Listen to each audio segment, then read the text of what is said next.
Jina nani baba? Mrono Oscar, mwalimu wa lugha ya Kiswahili na dini. Wapi? Shule ya Milimani Girls kutokea Mumias Magharibi, eneo la Msanda. Huyu Ainea Nabwera unamjua? Ainea Nabwera namjua, namfahamu vizuri sana. Hata namfuata kwenye mitandao, mchekeshaji. Unapenda vituko vyake? Napenda vituko vyake. Kweli ni mbunifu. Aliniambia Timothy Musikoyo juzi kwamba kuna shabiki wa kipindi amekuja Nairobi, angetamani kuja kuona mazingira ya studio, maana huwa anaisikiliza sana Radio 47 Bahari Elimu, sio? Kweli kabisa. Ukiwa kule Ingo. Ulikuwa unaniuliza Tom Kims Baraza ni yupi? Ndio huyo. Titus Sako yuko wapi? Ndio huyu. Abubakar Tsado yuko wapi? Ndio huyu. Freda Rocho yuko wapi? Ndio huyu. Vipi nyumbani mwaipataje Radio 47? Nyumbani tuipata kwa mitabendi 95.5.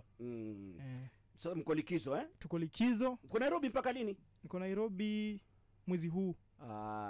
Karibu wote. Kwake kwa Timothy Musiko yama? Hapana. Mnapitia sana kwa Musiko. Musiko ni agent. Ni wakala wa walimu mbalimbali Tena sana yani. Kwa mke wake watatu labda. Lakini wewe Ken, mwaka upi umeufanya mtihani wa kidato cha 4? Nimefanya mtihani mwaka 2016. Kitabu kipi cha Ken? Kidaga Kimemwozea. Kidaga. Unasemaje kumhusu marehemu kwa kifupi? Marehemu mimi namkumbuka kwa ubunifu wake na kushughulika sana na upande wa uandishi.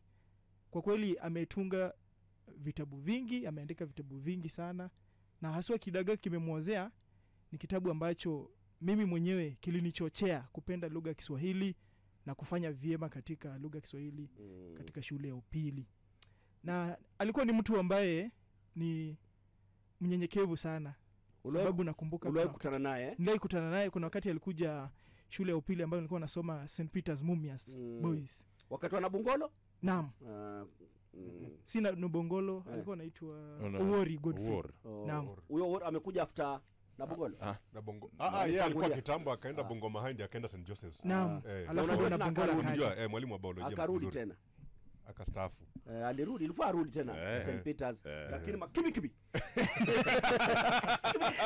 Kweli. Kibi ndio.